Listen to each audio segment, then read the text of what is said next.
Welcome to this episode of the Founder's Mind Tangent. Listen in as Sian and I discuss how doing good in the world is good for business, what it takes to break through barriers, and the importance of community.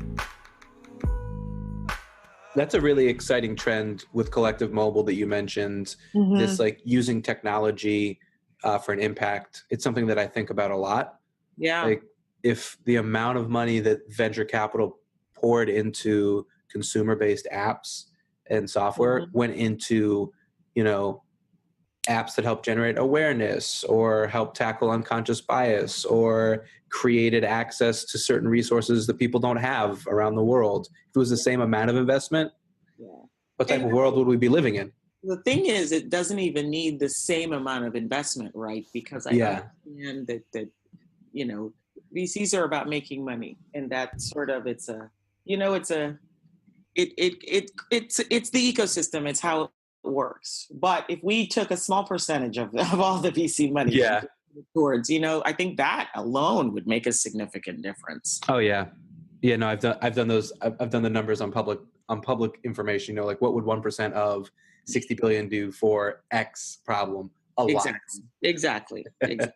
Yeah. So, I am excited about this new shift, and I think it represents a larger shift that I think we're all seeing in terms of, it might have been okay to sit things out a few years ago, but I don't think we have that luxury anymore. So yeah, the sense of urgency is definitely increasing. Absolutely. I just saw Tim Ferriss interview Sanjay, the CEO of Conservation International. Mm-hmm. And he said one of the big things that he couldn't overexpress was, I don't know how to tell people that this has to happen now. Like we have to make changes now. Yeah. And conservation costs are only going up. They will only go up with every year. They're never going to go down. Mm-hmm. So the sooner we make it better, we know we can mitigate that cost. So it's very interesting. There's definitely a sense of urgency. Yeah, absolutely. Brewing in many different fronts. Yeah. And it really spans a lot of different industries too. It's not just say, even though, we hear a lot of talk about healthcare and things like that.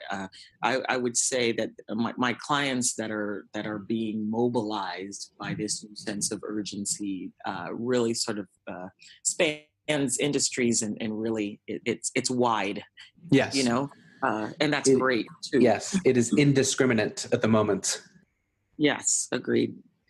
What we're doing differently with Collective Mobile is it's called Collective for a reason, is because it consists of a group of people that I've worked with for a long time, all the different jobs that I've had in the agency world. And we literally come together as a collective and complete different jobs for the clients. Like that's how it works. And I think that a lot of small businesses don't last 7 years. So I'm really lucky and I'm really fortunate that it's been around. Most small businesses don't last 7 years. Exactly. So I think that also speaks to the model that we've created. It's got some longevity, and I'm knocking on wood right now. But I just really wanted to do something different than the bloated agency model, which was just not working for me. And I think not working for a lot of clients, but it's just kind of like the way, let's just do things the way that it's always been done. Yeah. So, I really wanted to go up against that and change things. And so I think that for me was the number one motivation. What you're talking about is you're talking about it on so many levels, just at least from what I'm hearing. And one of them is also, obviously being able to direct money towards incredible ideas by founders that may not necessarily get a shot for a variety of reasons. Most of them are unfortunate, right? Whether it's bias or, they don't have that connection. So I think that's a big part of it. And I think the other big part, which I'm sure you're painfully aware of, is being an example of someone who is, a Black woman, a CEO of a tech company in Silicon Valley. Mm-hmm. Like now when people, like when, parents with their kids are like, look, here's this woman who's doing this incredible thing. Right. And she looks just like you and you could do it too. Yeah. I think right? for a long time, I didn't really make the connection with being able to see somebody that looks like you doing it, just because I'm driven in a different way. Like it Sure, doesn't really matter what people look like to me. If I sure. decide I'm going to do something, I'm relentless in that pursuit. Yes. And so I think because I'm wired that way, I didn't really understand how important it is for people to see, people that look like them doing something in order to really empower them. And I think I've gotten a better understanding of that over the years, and it is incredibly powerful. Yeah, I mean, all of a sudden there's a roadmap. Yeah. That's why people are called trailblazers. There Yeah. was not a there was not a trail there before, or there was, but people couldn't see it. Right. Right. Yeah, it's amazing. It's really, really, really amazing. And it's funny. I was speaking to another a female VC a few weeks ago, and she says she's got her own firm, and she says I never see any Black or Latina or Black women founders come to pitch. And I said, really? I said, I'm totally new to this. And I think I speak with 2 to 3 Black or Latino female founders every single week. And it's that level of comfort, right? It's just feeling more comfortable speaking to someone who looks like you. It's like, Absolutely. I totally understand it. And so, I said to her, I said, I'm more than happy to send promising founders your way because, if you they're never, they're everywhere. They exist. They exist. Well, I really like what Arlen said. I don't know if she said it in a tweet first or somewhere else, but not underrepresented, but underestimated. Yeah. There's so many female or people of color founders out there. It's not that there aren't a lot of them. There are lots of them. Yes. But they're not given the same opportunities or chances at the moment. Right. Right. Which is such a big difference. Absolutely. What's one of the bigger challenges you see facing? You're in tech, so we'll focus on tech and startups at the moment. One of the bigger challenges, I think for those of us who are in tech, and those of us who, I think everybody uses tech to some degree now. It's almost inescapable. Is connection. I think in some ways tech is supposed to keep us connected, but I think in a lot of ways it ends up isolating us. I don't know how many people are talking about that because we're talking about diversity, we're talking about sexual harassment, we're talking about a lot of other stuff. But I think that true connection is something that is a challenge in technology. Yeah. Even so, I was at a conference last month in Philadelphia, and it was a conference of all of the labor unions around the world, which is interesting.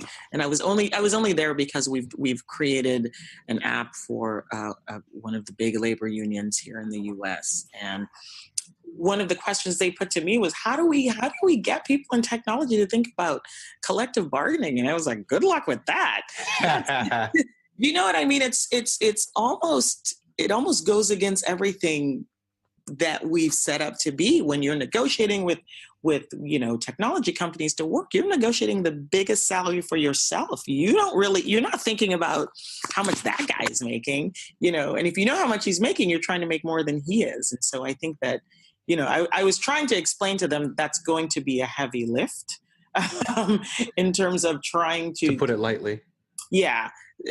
Trying to instill those types of values in the workplace, because it's almost anathema to how it works here. Mm-hmm. But I think on a larger level, true connection with people, I think is kind of dissipating in a strange way. And I think that we can attribute that in some degree to technology. So I would love to see technology engender real connections, aside from just surface stuff. And I'm not sure that anyone's cracked that yet, but that's something that I think is an issue that we need to deal with. I really like that you said connection, and then you brought up, the topics that we're talking about a lot right now. Obviously, just at a societal level around diversity and inclusion and all these harassment cases and stories that are coming out. Yeah. And I see a relationship between connection and solving those problems. I agree. Because I try not to get too preachy, but I mean, the more connected that I am to people, the more that I understand their perspective and the more I understand their own story, the more empathy there is, and everything kind of flows from that. So I love that you said connection, and I think there's such a massive, I'll say, correlation, so I don't repeat the word. Right. No, I totally agree. It's like you could be connected to someone, and I think it's part of the reason why I deleted my Facebook account about 6 months ago, and I'm so much better off for it. I just can't even think about going back. And part of the struggle for me there was, it's one of the ways that I stay connected with people. And then I was like, it's really not. You know what I mean? It's like you have this wall of comments and you see certain people more often than others, and others you don't even remember that you're connected to them. You know what I mean? You look at your friend count, you've got 655 friends, but you're only really interacting with maybe 7 of them. You don't call these people anymore. You don't hear the sound of their voices anymore. You just kind of see a crazy rant that they might post. And so I don't think that's real connection. I just think, connection is me having real conversations with you, or at least hearing your voice and maybe actually spending time with you. I think technology can facilitate connection. Yes. But I think that there's a lot more work on both sides that needs to happen there. Yeah, and I wonder maybe if if we're using words interchangeably, like I am connected to X amount of people. Correct. I have relationships with. Yeah. And then it's a subset of that. Often a very small subset. What connection has evolved to mean too. Yeah. Like, we're connected because I follow you on Twitter and you follow me on Twitter. But for people that, of the 8,000 people that that follow me on Twitter, I wouldn't say I'm connected to all of them at all. Yes. And I think that requires to some degree getting offline, right? So we're connected. You've got internet, I've got internet, we're connected. Sure, I could send you a DM, but at the end of the day, how connected are we really? And I think you're right. When people really are connected, there's empathy there, and I believe that there's the possibility for me to say something degrading to you or inappropriate to you then decreases, because if we are really connected and I empathize with you and I care about you in that way, how could I do that? How could I really, you know what I mean? Yeah, or if you really see someone as human, which is what they are, and not avatar of humanity. Right. So I would say that's one area that I don't know that I feel like we're talking about enough. Certainly the other things that we're discussing are equally, if not more important, but that's something that I would love to see us discuss more, those of us who are in technology. Yeah. Yeah, and the emphasis on real connections and building relationships, not just another platform that connects with air quotes. Exactly. You can't see on a podcast, but they're there. Right. I think about this, and there's so many examples, and we won't get political, but people will flash on it. There's so many examples. It's so easy to be negative or rude or mean or destructive. And it takes a lot of work to stick to your principles and remain, sort of in this place of goodness and being generative. It takes a lot of energy, but that's how you get incredible change or products, is absolutely if you're committed to this goodness. I think that, for me anyway, I've always been pretty quiet, quiet kid, very, always thinking. But I definitely had an anger thing when I was young. And not explosive, but brooding anger. Yeah, like grudges and stuff. Yeah. And so I definitely see that growth in myself where now I'm just kind of like, whatever. You know what I mean? I could let stuff roll off and not take it as personally, and just not even be flustered, just kind of leave it where it is. And that's been a blessing. Because I mean, if you're carrying all that stuff around, you can't really focus on what you should be doing. It is all consuming in a way. Right? Well, yeah, we have a limited amount of hours in a day, and we have each person has a certain amount of bandwidth to do whatever they're doing. Right. And do you want to spend your time and your bandwidth on things that are not generative, that are slowing you down, that aren't carrying you forward? Exactly. I like that. I think it's a great insight. So I appreciate you surfacing that. I think I worked I've had a couple different experiences, but I think that is so crucial. Yeah. And not everyone is, that'll really sort of separate, who's gonna do it and who's not. Because at the end of the day, we know that startups, they fail. But if you've got a good founder, and I think that for me personally, especially as someone who does a little bit of angel investing, it's really the people that you're investing in at that stage, right? Because the startup ecosystem is so volatile. It's the people that you're investing, the founders that you meet, and their tenacity and their belief in what they're doing. And so those founders are the ones that I tend to lean towards and inspire me. Yeah, I mean, unless they have secured, a couple very specific patents, there's nothing defensible about what most founders are doing, except for the passion and the vision and the team that they have started to build. Exactly. At least that's my assessment. Right. I'm good in terms of startups.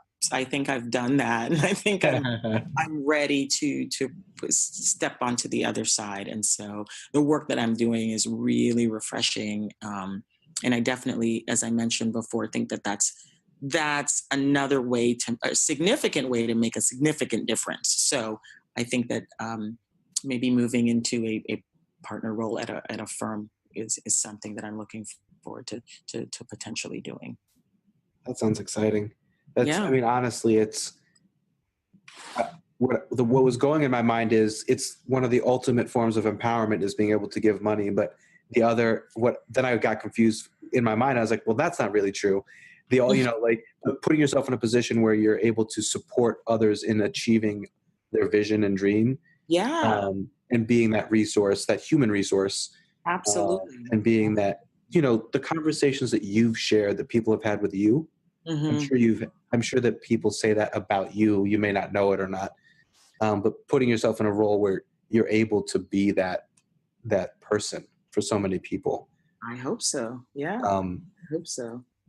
And being an outsider from the sort of the need in the VC space, there's obviously a painfully clear need for people with different experience backgrounds. Absolutely. Race, gender, every category, all the categories. Yeah. And I think it would have, to diversify VC will have far-reaching effects, because I think that would change the kinds of startups that we see, the kinds of products that we see. I think it has such far-reaching effects that we're not even thinking about how big that shift is going to be.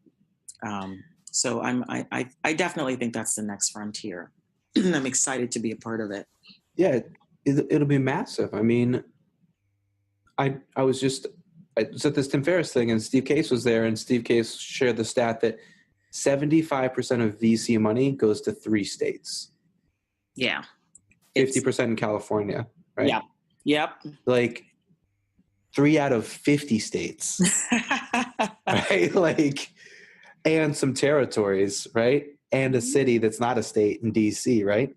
Mm-hmm.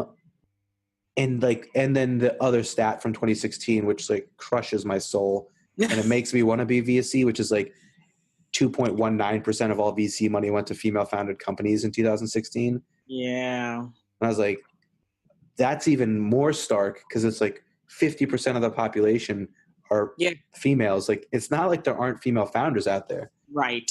And so I'm excited about people that are trying to break into the space and pragmatically making the steps. And I want to see the change. I'm excited about it. I think it will happen. I think like everything else, it will take time, but I think it will happen. I'm confident of that. And I'm not the only person trying to make that change, by the way. There are lots of us. So yeah, it'll happen. Strength in numbers. Absolutely. I'm confident of that. So, and I'm looking forward to that. It's going to be very exciting for so many reasons, but I think Warren Buffett, he had a documentary on HBO, and someone asked him about how hopeful he was about the future. And he said, look at what we've achieved when only 50% of the population is fully empowered. Right. And 50% is an exaggeration because it's actually not, if you think about the socioeconomic groups and stuff like that. Right. But he was basically talking about men and equal pay. And again, that transcends just an even smaller group of men. But it was that made me feel so good. I was like, that's so true. What can we achieve as we start to enable and sort of even just turn on all of these different groups? Yeah. It's like they're in low power mode for survival. Exactly. Yeah. I'm ready for that to happen. And you're not just ready. It sounds like you're participating actively. I'm trying. Yeah. As are you. So I am definitely working on it. Although I have so much to learn, and I hope that these conversations and other conversations I'm having help shed light for myself and others. I definitely think they will. Thank you for listening to this episode of the Founder's Mind Tangent. On the next full episode, I have Roman Bodnarchuk, founder and CEO of N5R AI. Roman shares how he peered around the corner when online sales and marketing was taking off in the 90s and where he sees AI taking us in the future. Make sure you don't miss any awesome wisdom from guests of the Founder's Mind, and be sure to subscribe on iTunes, Stitcher, and Google Play, and follow along on social @The Founder's Mind. You can also find more information about guests, their book recommendations, and other insights on thefoundersmind.com. I look forward to sharing future episodes with you all, and don't forget, rating and reviewing The Founder's Mind means a lot, and it's greatly appreciated. Until next time, take care. Illuminate in the thoughts, make it a priority to implement what you learn. What you get is what you be. In a world full of noise, hard to find that clarity to try to lead subtly, never full of vanity, and try to change something small or try to change humanity. Power forward through the dark. Founder's Mind is what you see.